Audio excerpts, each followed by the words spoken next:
আগামীকাল, আর এই আগামীকালের দিকে তাকিয়ে রয়েছি আমরা সকলেই, কারণ তৃতীয়বারের জন্য প্রধানমন্ত্রী পদে শপথ নিতে চলেছেন নরেন্দ্র মোদী।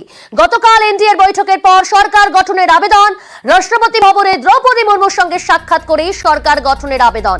আগামীকাল সন্ধ্যে 7:15 তৃতীয়বারের জন্য শপথ নেবেন নরেন্দ্র মোদী। ইতিমধ্যে শপথ গ্রহণ অনুষ্ঠানে আমন্ত্রণ জানানো হয়েছে বাংলাদেশ সহ বিভিন্ন দেশের রাষ্ট্রপ্রধানদের। আমাদের সঙ্গে রয়েছে আমাদের প্রতিনিধি মৈত্রী। তুমি নয়াদিল্লিতে রয়েছো, এখনো পর্যন্ত কি জানা যাচ্ছে এবং আগামীকাল এই অনুষ্ঠানের জন্য কাদের কাদের আমন্ত্রণ জানানো হলো, এই প্রস্তুতি কতদূর এগোলো? দেখো, প্রস্তুতি একেবারে জোর কদমে চলছে। ইতিমধ্যে 7 থেকে 8,000 ডেলিগেট তারা থাকার সম্ভাবনা রয়েছে এবং তার মধ্যে বিভিন্ন দেশের রাষ্ট্রপ্রধানরা তো রয়েছেনই এবং বিভিন্ন ক্ষেত্রের মানুষরা রয়েছেন। রাষ্ট্রপ্রধানের মধ্যে শেখ হাসিনা, তিনি ইতিমধ্যেই তিনি ভারতে এসে পৌঁছে গিয়েছেন এবং কালকে আসবেন হচ্ছেন শ্রীলঙ্কা, নেপাল, মালয়েশিয়া সহ একাধিক দেশের, মালয়েশিয়া, মলদ্বীপ, সিশিলস সহ একাধিক দেশের রাষ্ট্রপ্রধানরা তারাও এসে উপস্থিত হবেন। তারা থাকবেন, এছাড়া উপস্থিত থাকবেন বিভিন্ন ক্ষেত্রের বিশিষ্ট জনেরা। পদ্ম পুরস্কার প্রাপকদের তাদেরকে নিমন্ত্রণ জানানো হচ্ছে। এছাড়াও আমন্ত্রণ জানানো হচ্ছে সাধারণ মানুষদের, যারা যারা সেন্ট্রাল ভিসা প্রজেক্টের সঙ্গে যুক্ত, তাদেরকে আহ্বান জানানো হচ্ছে এবং দিল্লি জুড়ে কিন্তু এই মুহূর্তে নিরাপত্তাও আঁটোসাঁটো করা হয়েছে। এই জায়গাটা একটু জানবো মৈত্রী, তুমি যেমনটা বললে যে হাই প্রোফাইল অতিথি তালিকা, সেক্ষেত্রে নিরাপত্তা কতটা জোরদার করা হয়েছে, কতটা নিশ্চিদ্র করা হয়েছে? দেখো, দিল্লি জুড়ে কিন্তু নিরাপত্তা আঁটোসাঁটো করা হয়েছে এবং আজকে দুপুরের পর থেকেই কিন্তু বিভিন্ন জায়গায় চেকিং শুরু হয়ে যাবে এবং সেখানে রাষ্ট্রপতি ভবন এবং তার আশেপাশের অংশে নিশ্চিদ্র নিরাপত্তা বলয় মুড়ে ফেলা হয়েছে এবং তার সঙ্গে সঙ্গে কিন্তু নো ফ্লাইং জোন ঘোষণা করা হয়েছে। দিল্লি জুড়ে নো ফ্লাইং জোন ঘোষণা করে দেওয়া হয়েছে। ফলে সেই দিক থেকে সমস্ত অংশ থেকে আগামীকাল সকাল থেকে এবং আজ সন্ধ্যের পর থেকেই নিশ্চিত নিরাপত্তা বলয় রাষ্ট্রপতি ভবন এবং লিটন দিল্লির একটা বড় অংশকে পুড়ে ফেলা হবে। বেশ মৈত্রী, তুমি আমাদের সঙ্গে থাকো। স্টেবল গভর্নমেন্ট হওয়ার জন্য বিদেশি ইনভেস্টররা তারা কিন্তু আরো বেশি আকৃষ্ট হবে এবং শুধু তাই নয়, পর্যটকদের ভিড়ও বাড়বে। সব মিলিয়ে কি বললেন নরেন্দ্র মোদী এই বিষয়ে শোনাবো আপনাদের। अब एक स्टेबल गवर्नमेंट मिलने के कारण और परिचित व्यवस्था और नेतृत्व मिलने के कारण दुनिया का भारत के प्रति रुझान, भारत के प्रति उनका आना बहुत तेज गति से होने वाला है और मुझे विश्वास है कि देश के सभी राज्यों को इसका लाभ मिलेगा। विकास के नए ऊंचाइयों को छूने में एक वैश्विक भागीदारी का वातावरण आने वाले 5 साल में बनने वाला है। বাংলায় ভরাডুবি হয়েছে, আর সেই নিয়ে আজ গুরুত্বপূর্ণ বৈঠক ডেকেছে অমিত শাহ এবং জেপি নাড্ডা। প্রত্যেক রাজ্যের সভাপতিদের নিয়ে কিন্তু এই বৈঠক, অর্থাৎ দিল্লিতে হবে এই বৈঠক, পর্যালোচনা বৈঠক। এই বিষয়ে জানবো, রয়েছে আমাদের সঙ্গে মৈত্রী। ইতিমধ্যে সে বৈঠক শুরু হয়েছে, রাজ্য সভাপতিরা উপস্থিত হয়েছেন, অমিত শাহ এবং জেপি নাড্ডা তারা রয়েছেন। কোন কোন বিষয়ে আলোচনা হবে, কি বলা হবে আজকের এই বৈঠকে, কি জানতে পারছো? দেখো, এই বৈঠক সমস্ত রাজ্যের যারা বিজেপি রাজ্য সভাপতিরা আছেন তাদেরকে নিয়ে এই বৈঠক ডাকা হয়েছে এবং সেই বৈঠকে তারা উপস্থিত রয়েছেন। জেপি নাড্ডা এবং অমিত শাহ উপস্থিত রয়েছে এবং সেই বৈঠকে যদিও বিজেপি তরফ থেকে জানানো হচ্ছে যে বিভিন্ন এই আগামীকালের যে শপথ গ্রহণ অনুষ্ঠান তার আয়োজনের জন্যই কিন্তু এই বৈঠক আয়োজন করা হয়েছে, কিন্তু বিভিন্ন রাজ্য সভাপতিরা যেহেতু উপস্থিত রয়েছেন সেই জায়গায় দাঁড়িয়ে সেক্ষেত্রে তাদের ক্ষেত্রে বিভিন্ন রাজ্যের যে ফলাফল হয়েছে, বিশেষত বাংলার রাজ্য সভাপতি, বাংলা বিজেপি রাজ্য সভাপতি সুকান্ত মজুমদার, তিনি উপস্থিত রয়েছেন। সেই জায়গায় দাঁড়িয়ে তাদের ফলাফল কেমন হয়েছে সে নিয়েও একটি পর্যালোচনা হতে পারে বলে আমরা জানতে পারছি। বেশ,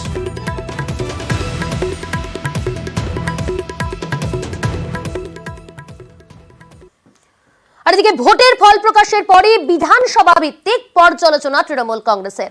বাঁকুড়া লোকসভায় তৃণমূল জয় পেলেও কাঁটা হয়ে রইল বাঁকুড়া শহর। 24টি ওয়ার্ডের মধ্যে 21টিতে এগিয়ে গেরুয়া শিবির।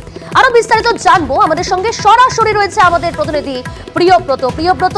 বাঁকুড়া লোকসভা কেন্দ্রে কিন্তু সেখানে জয়লাভ করলেও পিছিয়ে রয়েছে বেশ কয়েকটি আসনেও। সেই জায়গা থেকে কাটাছেঁড়া শুরু হয়েছে, পর্যালোচনা শুরু হয়েছে। এখনো পর্যন্ত কোন কোন আসন এবং কোন কোন জায়গায় সংগঠন দুর্বল বলে মনে করছে রাজ্যের শাসক দল তৃণমূল কংগ্রেস? দেখো, এখনই এই ময়নাতদন্ত শুরু হয়েছে বলা চলে, কেননা যেমনটা তুমি বলছিলে যে বাঁকুড়া লোকসভা জয়ী হয়েছে তৃণমূল কংগ্রেস, এবং যেটা দেখা গেছে যে কেন্দ্রীয় নেতৃত্ব সুভাষ সরকারকে হারিয়ে অরূপ চক্রবর্তীর জয় হয়েছে। কিন্তু বাঁকুড়া বিধানসভা এলাকা, মূলত বাঁকুড়া পৌরসভা এলাকাতেও মানুষ তৃণমূল কংগ্রেসের যে সংগঠন সেভাবে পোক্ত নয়, কেননা এই ভোটের রেজাল্টে সেটা পরিষ্কার হয়েছে। কেননা দেখা যাচ্ছে যেখানে বাঁকুড়া পৌরসভা এলাকায়, যেখানে 2021-এর বিধানসভা নির্বাচনে সেখানে বিজেপি উত্থান হয়েছিল এবং নীলাদ্রি শেখর দাঁড়ার জয় হয়েছিল পৌরসভা এলাকার বেশ কিছু ওয়ার্ড যেখানে জয়ী হয়েছিল বিজেপি। তারপরে কিন্তু 2022-এ পৌরসভা ইলেকশন হয়, সেখানে দেখা যায় যে 21টি ওয়ার্ড 24টি ওয়ার্ডের মধ্যে সেখানে দখল করে তৃণমূল কংগ্রেস। এরপরে 2 বছরের মধ্যে কি এমন হলো যে আবার 2024-এর এই লোকসভা ইলেকশনের মধ্যে সেখানে দেখা যাচ্ছে যে 21টি ওয়ার্ডে পিছনে রয়েছে তৃণমূল কংগ্রেস, যেখানে সিংহভাগ আসন প্রায় দখলে রেখেছে বিজেপি এবং গেরুয়া শিবির। সেখানেই মূলত কাটাছেঁড়া শুরু হয়েছে। এই মুহূর্তে কার দোষ ছিল, বা যেসব সরকারি প্রকল্প সেগুলো কি মানুষের কাছে পৌঁছতে পারেনি, বা পৌঁছলে সেই প্রকল্প কারা দিচ্ছেন সেটা হয়তো বুঝতে অসুবিধা হয়েছে।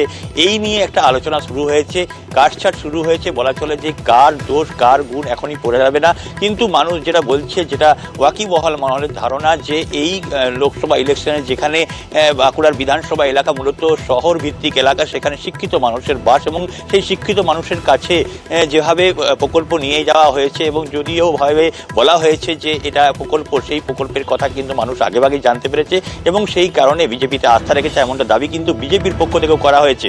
অন্যদিকে তৃণমূল কংগ্রেসের দাবি যে এখনই কিভাবে হার হয়েছে, কেনই বা পৌরসভা এলাকায় এইভাবে 21টি ওয়ার্ডে হারতে হলো তৃণমূলকে, অন্যদিকে এত ভালো রেজাল্ট হওয়ার পরও, সেটা নিয়ে এখনই ময়নাতদন্ত শুরু হয়েছে। বলা চলে যে এরপরে হয়তো তদন্ত করে দেখা হবে, যদি কারো ভুল থাকে, কারো ত্রুটি থাকে, সেক্ষেত্রে 24-এর পর 26-এ নজর, এবং 26-এ নির্বাচনের আগে কিন্তু বিভিন্ন জায়গায় ইতিমধ্যে যেখানে হেরে গিয়েছে বা যেখানে আসন সংখ্যা কমেছে বিধানসভা ওয়ারি, সেখানে কিন্তু ইতিমধ্যেই পর্যালোচনা বৈঠক শুরু করছে রাজ্য শাসক দল তৃণমূল কংগ্রেস। ধন্যবাদ প্রিয়ব্রত। তৃণমূল এবং বিজেপির কি প্রতিক্রিয়া এই বিষয়ে উঠে এসেছে শোনাবো আপনাদের।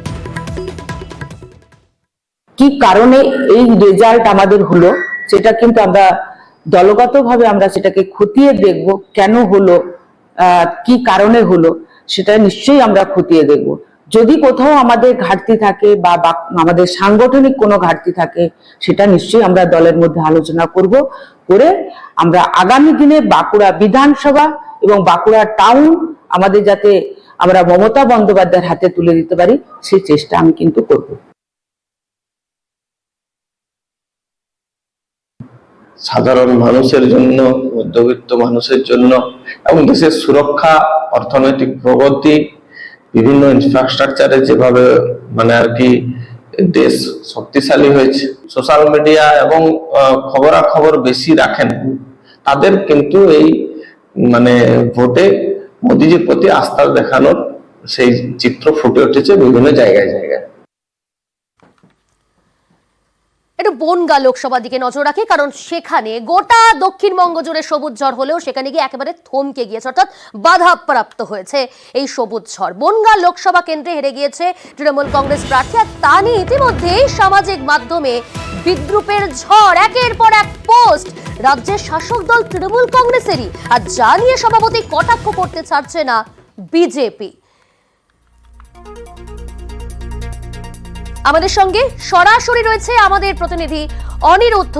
এই জায়গা থেকে একটু বোঝার চেষ্টা করব, বনগাঁ লোকসভা কেন্দ্রে হার সেখানে আমরা দেখতে পেলাম তৃণমূল কংগ্রেসের। ইতিমধ্যেই পর্যালোচনা শুরু হয়েছে দলের অন্দরে, কিন্তু দলের অন্দর থেকেই একাধিক বিদ্রুপ পোস্ট সামাজিক মাধ্যমে, আর জানিয়ে কটাক্ষ করছে স্বভাবতই বিজেপি।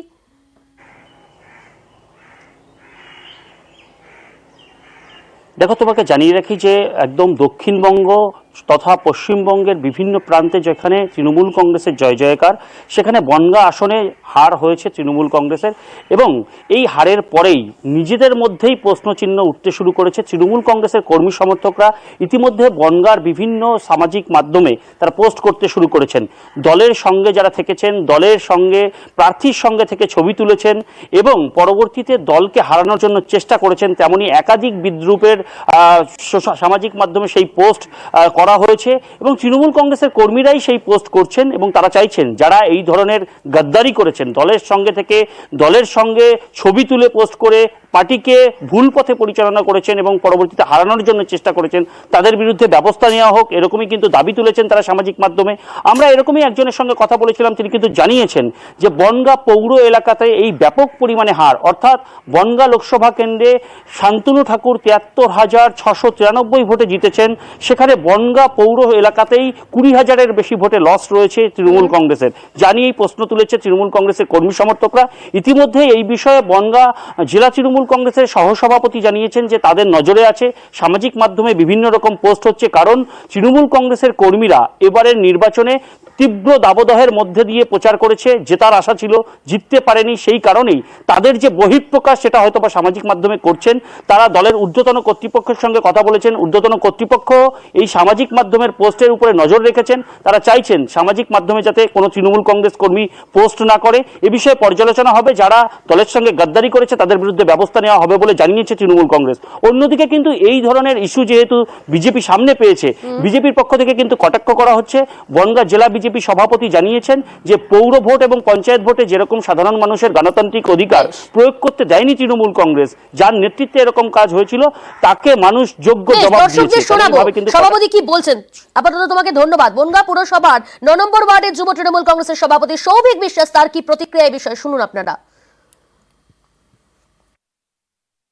কারণ এই ৪৩ ডিগ্রি ৪৪ ডিগ্রি তীব্র দাবদাহের মধ্যে যারা এই নির্বাচনে পরিশ্রম করেছে, তাদের প্রার্থীর সমর্থনে, দলের সমর্থনে, প্রতীকের সমর্থনে তারা এই পরাজয়কে মানতে পারছেন এবং তাদের যে মনের যে জ্বালা, সেই জ্বালা তারা সোশ্যাল মিডিয়ার মধ্যে দিয়ে বহিঃপ্রকাশ করছে।